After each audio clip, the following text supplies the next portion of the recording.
کہ ایک تو یہ پڑھے لکھے زیادہ نہیں ہے, دوسرے ان میں عقل بھی بڑی کم.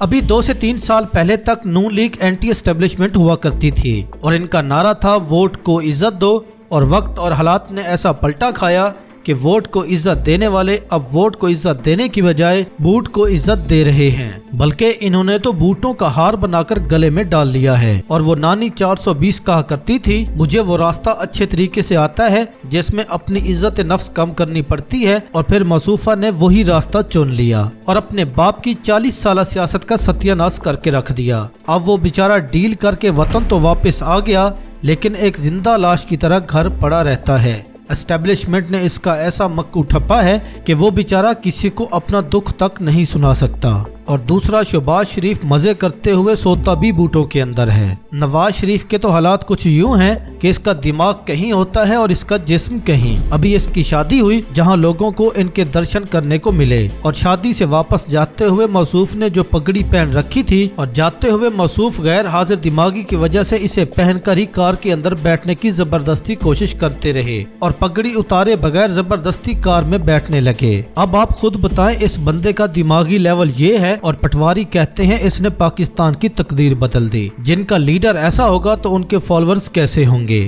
آپ شکر کریں ان کی شادی میں عام پبلک کا آنا جانا نہیں تھا, نہیں تو وہاں پر بھی ان کی شادی میں چور چور کے نعرے لگ جاتے. کوئی نہیں, عوام پھر بھی اپنا غصہ نکال ہی لیتی ہے. نواز شریف صاحب نے اپنے فالوورز اور اپنے ووٹرز کو شعور سے دور رکھا, وہیں دوسری جانب ایک ایسا لیڈر ہے جس نے اپنی سیاست کے شروع کے ایام میں کہا تھا کہ ابھی میرے ووٹرز چھوٹے ہیں, اور اس نے اپنے ووٹرز اور کارکنان کی ایسی تربیت کی ہے کہ وہ شعور کی بلندیوں کو چھو رہے ہیں, اور یہ شعور اگلی نسل میں بھی منتقل ہو چکا ہے. ویسے تو پٹواریوں کے لیڈران کو ہر جگہ چور چور کے نعرے سننے کو ملتے ہیں, چاہے وہ لندن ہو یا دنیا کا کوئی ایئرپورٹ ہو, سوئٹزرلینڈ ہو یا امریکہ ہو, مگر لندن ان کی فیورٹ جگہ ہے جہاں انہیں ذلیل ہونے کا مزہ آتا ہے. آج کل یہ سارا ٹبر پاکستان میں ہے تو اس لیے لندن کی رونقیں ابھی کچھ مان پڑی ہوئی ہیں, لیکن پھر بھی ان کی چترول پراپر ہو رہی ہے. اس وقت سوشل میڈیا پر لمز کے اسٹوڈنٹ کا ایک ویڈیو کلپ وائرل ہے. لمز یونیورسٹی میں مریم کے پاپا چور ہیں کے نعرے لگا دیے گئے, ساتھ عمران خان تیرے جان نثار کے بھی نعرے. اس پر افکار الوی کا شعر یاد آ گیا, انائیں چھوڑ کر اب مسئلے کا حل ڈھونڈو,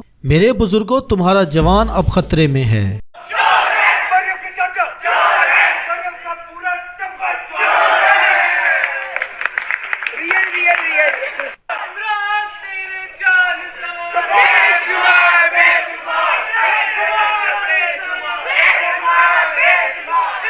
یہ اسٹیبلشمنٹ کے لیے ایک بہت بری خبر ہے. اب آپ اسٹیبلشمنٹ کی بادشاہت ختم ہی سمجھیں, کیونکہ اب پاکستان کا نوجوان طبقہ دیکھتا اور سب جانتا ہے, اور جہاں اسے حقیقی معنوں میں اپنے خیالات کا اظہار کرنے کو ملتا ہے وہ ان کی جئی تئی پھیر کے رکھ دیتا ہے. اور اسٹیبلشمنٹ نے ان پٹواریوں کے لیڈر کے پیچھے لگ کر جو اپنا ستیہ ناش کیا ہے, اب اس کی بھرپائی کرنے میں سالوں لگیں گے. ابھی بھی وقت ہے ان کے پاس کہ نیوٹرل ہو جائیں اور لوگوں کا اقتدار لوگوں کے حوالے کر دیں, لیکن یہ اتنی عقل اور شعور والے ہیں نہیں. ہم بھی دیکھتے ہیں کہ عوام کی طاقت جیتتی ہے یا یہ بندوق والے. شہزاد اکبر نے بھی ان کے بارے میں پریڈکٹ کرتے ہوئے کہا ہے, اسٹیبلشمنٹ ہار چکی ہے, صرف عمران خان سے آرمی چیف کی ایکسٹینشن اور اس قانون کو برقرار رکھنے کی ضمانت مانگی جا رہی ہے. یہ کسی بھی وقت شہباز شریف کو لات مار کر نکال سکتے ہیں. آخری جو پوائنٹ ہونا ہے اسٹیبلشمنٹ کی سائڈ کا وہ صرف یہ ہونا ہے کہ آرمی چیف کی تعیناتی 5 سال کی ایکسٹینشن اور اس پہ بنائے جانے والے قانون کو مان لیں.